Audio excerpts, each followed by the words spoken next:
For all those who don't know us, we are PEP.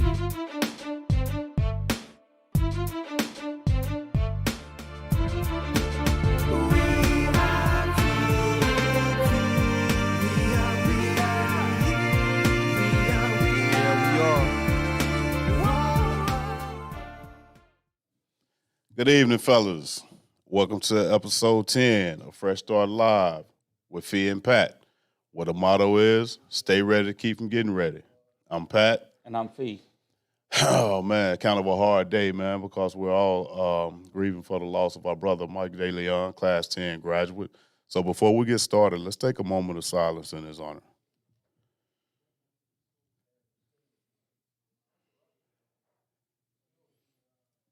And it's definitely a shocking news.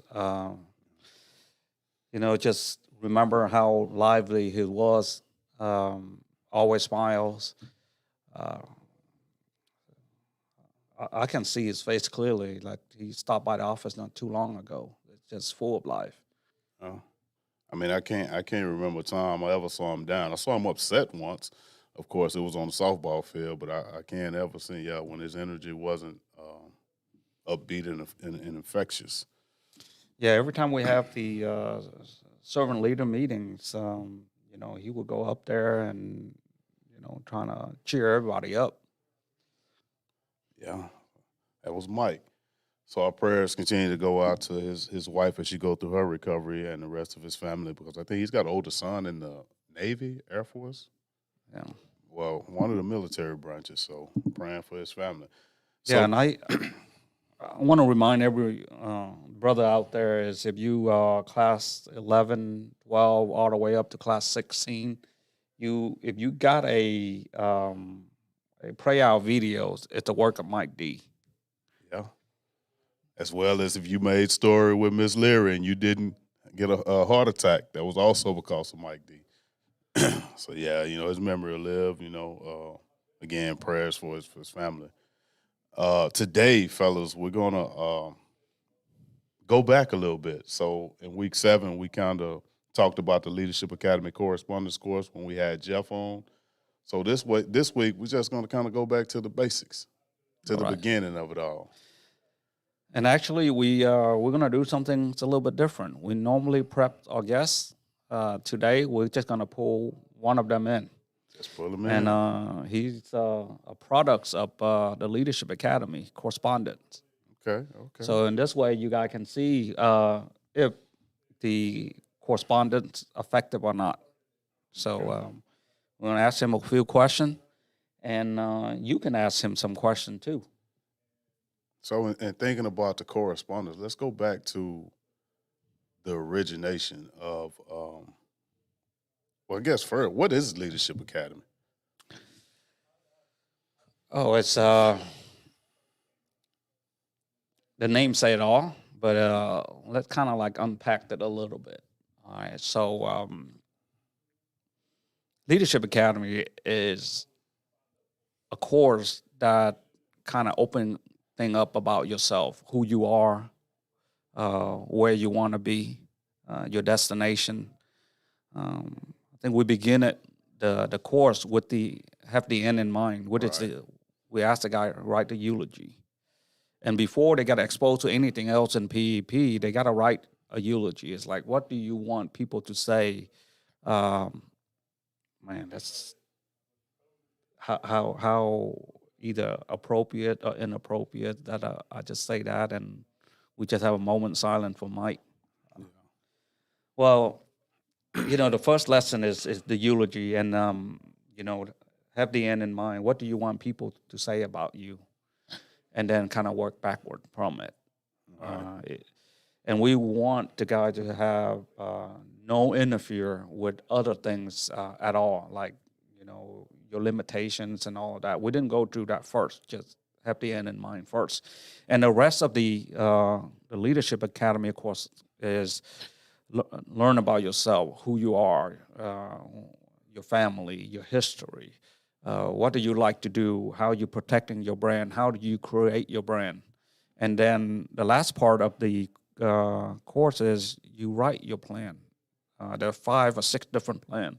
Right. And you write the detail, you project it out. You know, I think about personally. I think the simplest way I know how to say it is, you know, it's a guide for self-reflection. You know, because I remember when I first went through it, it made me stop and think about the simplest things in life. You know, why when I moved away from home did I buy Tide washing powder? Mm-hmm. My grandmother bought Tide washing powder. Everybody I knew in my family bought Tide washing powder. They bought it because Granny bought it. Yeah. And then you realize, you know what, I like game. But that's only through self-reflection, you know, something so simple. And then you think about all of the bigger things in life on how I make decisions, why I think the way I think, and make you reflect on that. And it was a good lesson in that. But, you know, I think a lot of people probably think that between you and I, we sat in your office or created that. Where did it come from? You know, starting with Class 8 at the Cleveland unit, you know, we have 100 and something guy arrive at the unit. The first day, I think we cut like 30 guys. And then the class at that time was really short. I think it's like 3 months class. And then after 3 months, we have somewhere around 40 something guys left. Yeah. So a lot of these guys get cut. And then when they get cut, they reapply. And then when they reapply, they tend to be one of the best one in class. So 2 of our brothers, one is Ruben and the other one is Thea. I don't remember his name. Maybe Max does, if you're watching it right now. So Ruben and Thea want to start they started a class to prepare these guys for the next class. So any guys who was separated, they asked those guys to show up twice a week, and they run a prep class. Right. And it was so successful that when the new guys arrive, haven't start class yet, they invite those guys to come into prep class. And soon enough, they have 30, 40 guys. And it was so much that they couldn't hold class at the law library, right? Or where was it?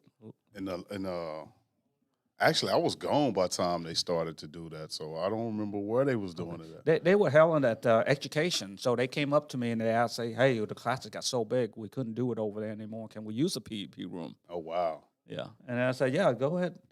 And so, and then it was so successful that we have other PEP guys to help them develop the entire curriculum. Wow. You remember the first re-up guy? So he got to be in class 9, right? He came from class 8. Yeah, so that's why he's got to be in class 9. No, I just remember Solis. He's the one Stephen P. Martinez. Stephen Martinez, all right. Yeah, first guy. You know, so in identifying the importance, then why don't you think it was part of PEP in the beginning? I think, you know, when people who have the best ideas and went out and started a business, it's not the best idea that kept the business running. Is the character of the person to keep the business running and be successful in it. Like the guy who started Uber. Right. Right. That's what's a great idea, would change everything. But because of his character, he got kicked out of his own company. Okay. And I think Steve Jobs somehow got kicked out of his company too. I don't know. I think they probably downplays his character or whatever it is. But his character, leaderships is very, very important. So a guy went through PEP in the first, 10, 12, 11 class, came out, started a business, and fell. And so slowly we recognize these guys don't have that quality, right?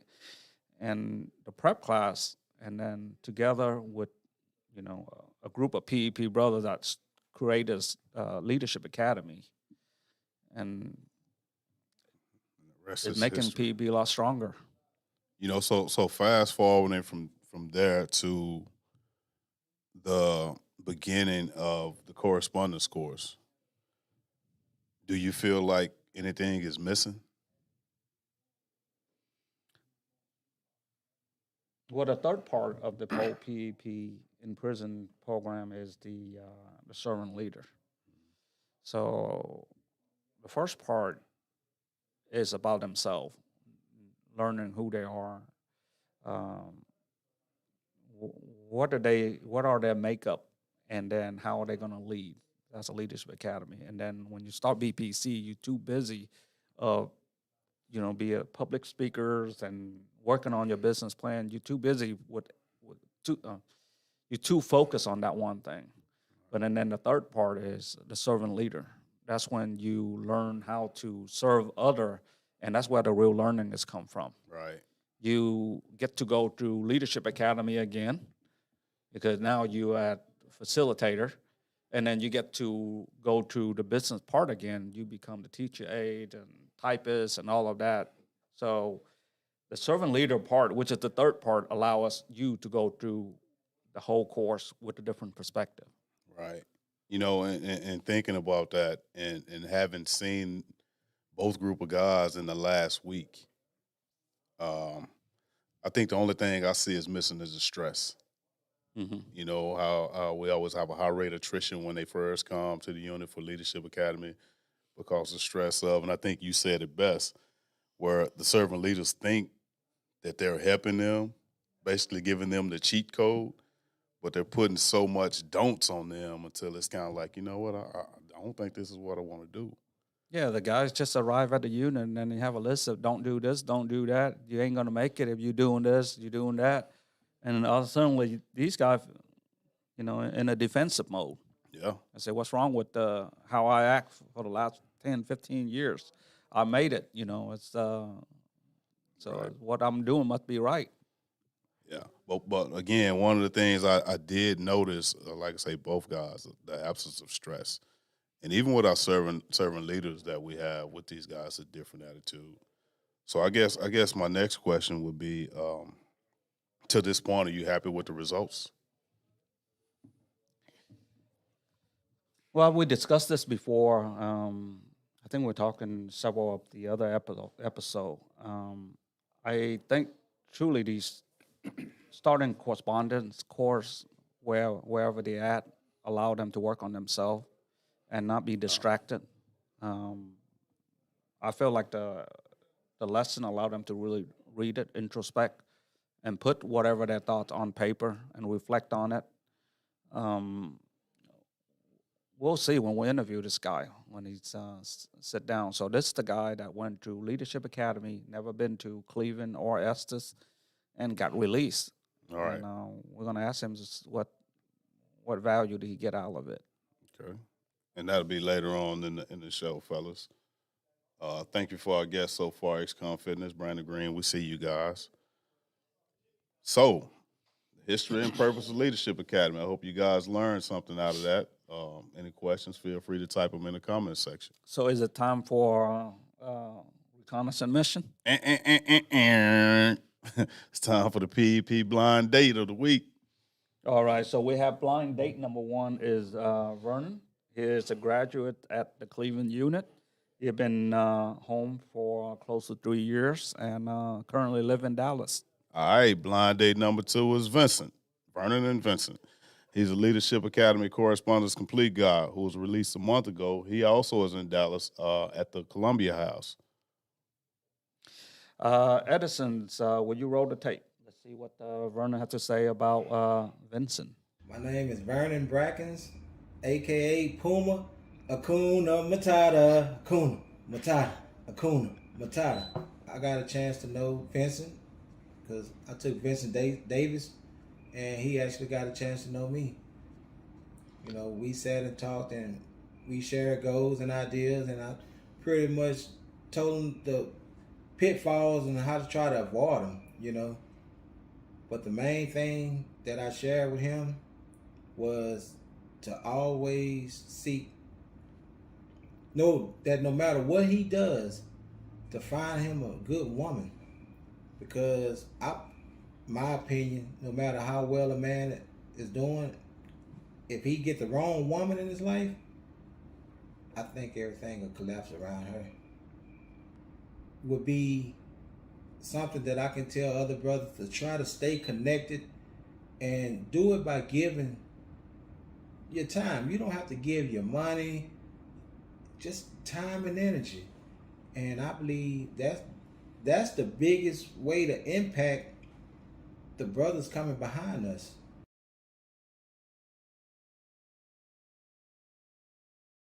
Don't forget, you too, man, can also step out and be that blind date. Go out and be that guy for these guys, man. Don't hesitate to reach out and become part of the Reconn Unit. So you just mentioned Steve Martinez, and guess who popped up? And I see him. Steve, welcome. I was just talking about you earlier. We was talking about the very first re-op guy with PEP. But again, fellas, join the Reconn. Reach out to Harvey. Reach out to your life caddy. I mean, reach out to me, man. Don't miss out on the opportunity to impact somebody as they start their journey of freedom. So we're gonna do something a little bit different today. Normally at this time we interview our guests, but before we get to our guests, let's kind of go through PEP update. All right. What's going on inside the unit? So inside the unit, fellas, y'all know that we believe that innovation is one of our 10 driving values. So last week we had our very first actual virtual event, the Big Idea pitch concept. So what happened is we videotaped all of the guys' pitches, brought them out. Brandon Green, our very own wizard, uploaded them. We ran a Zoom session. So our executive volunteers were able to listen to the pitches and judge. The good part of it is that we were also broadcasting live inside of the unit. So the guys also witnessed the pitches and they were able to judge as well. So that was at Bell, first time. And I think that it was a seed that's planted. It won't be the last time. So what's this pitch about? So the Big Idea concept, unlike previous pitches, it was identifying a problem and coming up with a solution. Yeah. I think that's the easiest way I can define it. Okay. So that kind of springboard into what I'm going to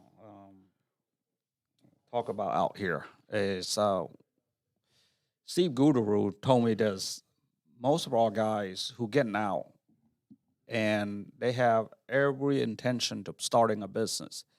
But because when they get out, the first thing that they got to do is find a job and then working, bought all of these things and then get a pay raise and then they live paycheck by paycheck to the point where they get comfortable. And it's kind of hard to stop that paycheck and start a business. So therefore, if you don't start a business when you get out, the chance of you starting a business is very, very remote. So because of that, we want to do a BPC out here, right? Okay.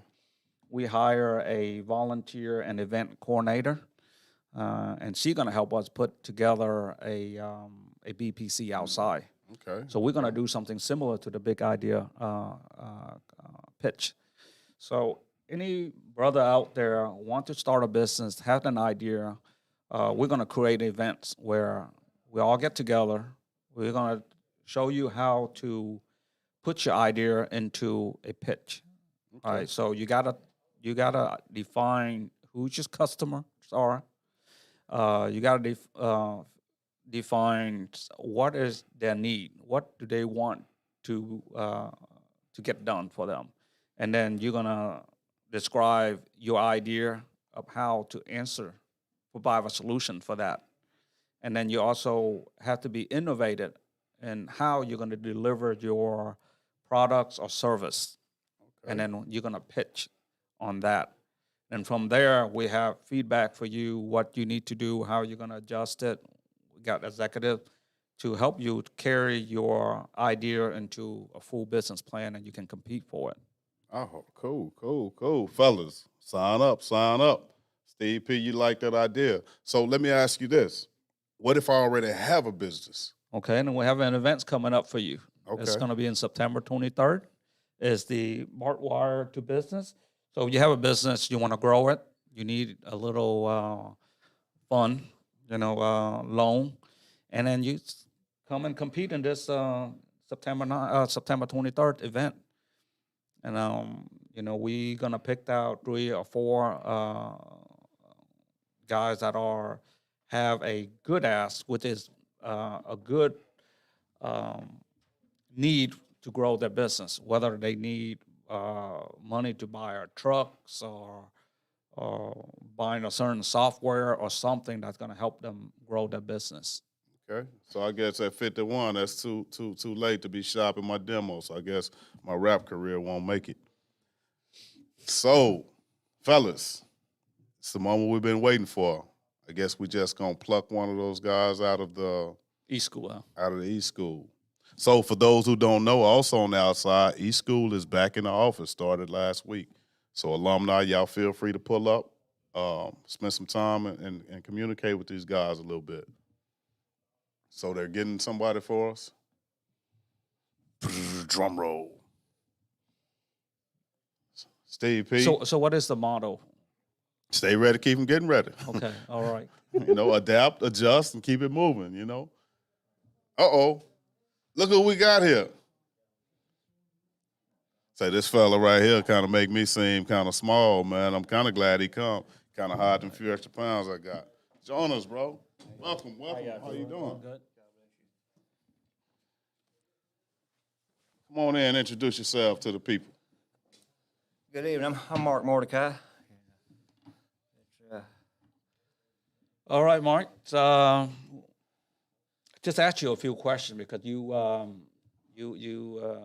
way you knew a PEP, a true correspondent, right? Until Yes, you sir. got out. Yes, sir. Okay. What was the very first lesson that you did with in that correspondent? That was I did my urology, and I think I started out on it first. And, Okay. yes, So sir. what did you think about the eulogy? When That's leaving something behind. okay. To my loved ones, and that's Okay. And then after that, what was the rest of the curriculum? Well, you remember? the rest of it. It started out. It had like four or five stories I had to relate to, and there was from my past to that's I could relate to them all. That was so yes, sir. So those story that we put in there, that talking about how one of the PEP guys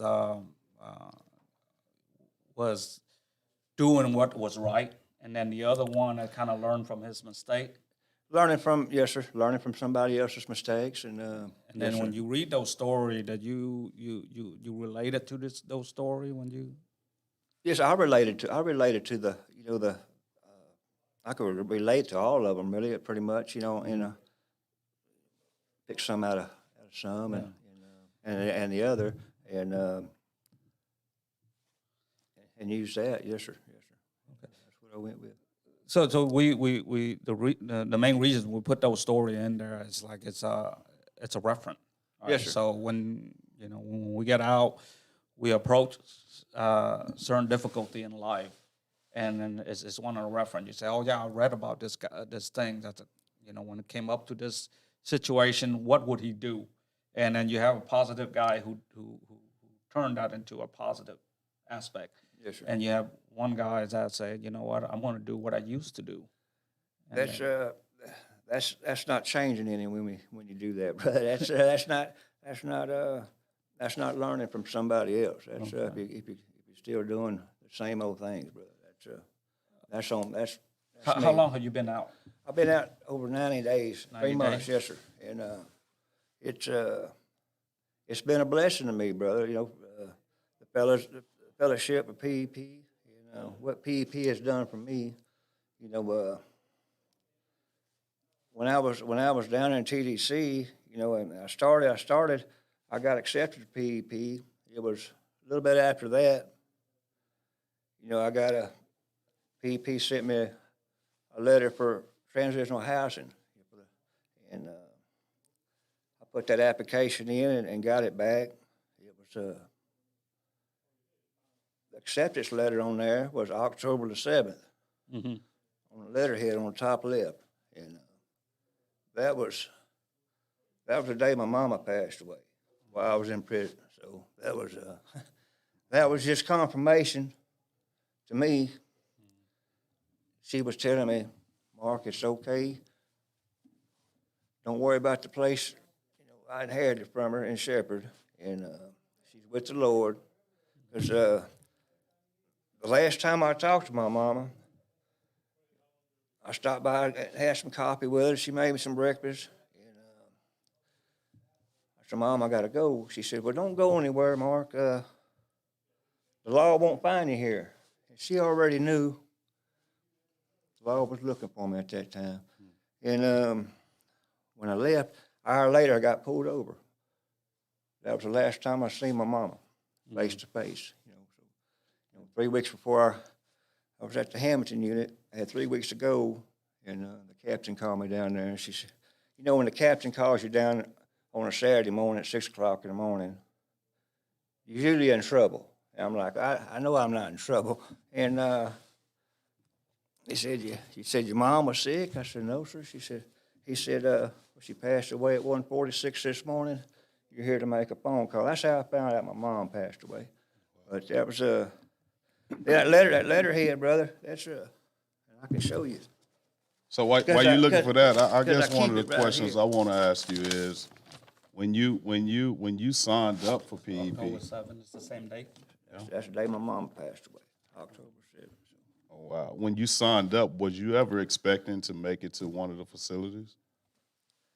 I really was. I had my heart set to get to the Cleveland unit, and and at that time, right after, it wasn't a few weeks, you know, they locked the unit down, Right. and they locked everything down, and I was really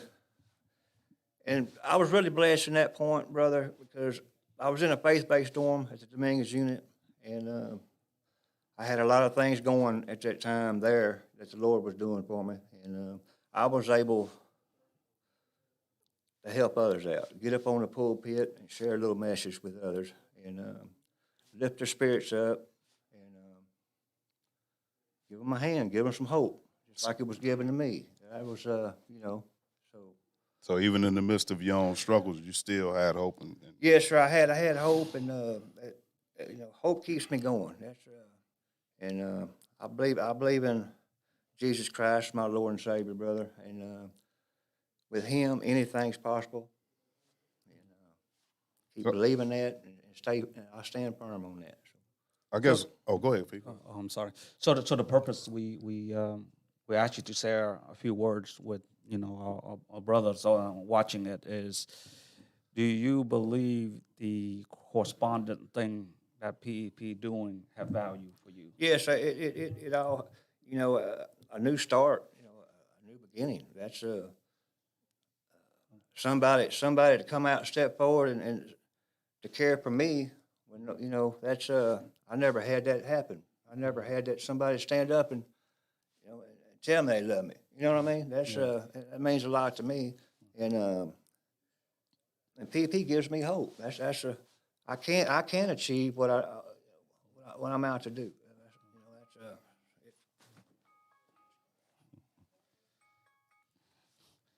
that's So you have a question? Now, you just hit on the question I wanted to ask him. I was basically just going to ask him, you know, what is one thing he got from Correspondence Course that's kind of carried him since he's been out? So we provide this correspondent course. You stepped out in faith and believe in what we're giving to you, and we continue to improve the course, and that way everybody who taken it inside can get something out of it. And now you're out here and with us. I hope we don't fail you out here too. So everything that we do out here, it's just a brotherhood out here. yes, sir. It is a brotherhood, and it's strong, and I believe that. Anybody that's listening out there, to all the brothers out there, all the units, it's if you believe in your heart, anything's possible, brother. If you keep Jesus Christ as Lord and Savior, brother, I stand on that. If you believe it, heart, mind, and soul, anything's possible. pass is you pass. And once you leave that, you're off in a new direction, brother. That's new things start to happen. And brother, you can't hide that. There's no hiding it. There's no hiding it all, brother. You can't hide it. We thank you, bro. We thank you. Thank for y'all, brother. stepping God in bless and just y'all. Staying Thank you ready, for having keeping me. getting ready. Let's see. We got Max has joined in. Max on vacation in California. Hey, Max. Hey, bro. Can I see that letter again? Can I see that letter? I got to show Max. Whose something. name is on that? It's a little beat up, but you know All what? right. Hey, it So Max, you see this? It's got your signature on here. All right. Max Hahn. He carried with him. Still have it with him. That's all right, y'all, man. Thank you, brother. God bless you. So, fellas, we're going to get to our Starbucks quiz, and staying in alignment with our topic for today. This one is going to be relatively easy or possibly hard. What class did Leadership Academy become mandatory? You know what? And I'm going to even leave that open for staff, Fee. Anybody on the show can answer that. What class did Leadership Academy become mandatory? Anybody in the house want to take a stab?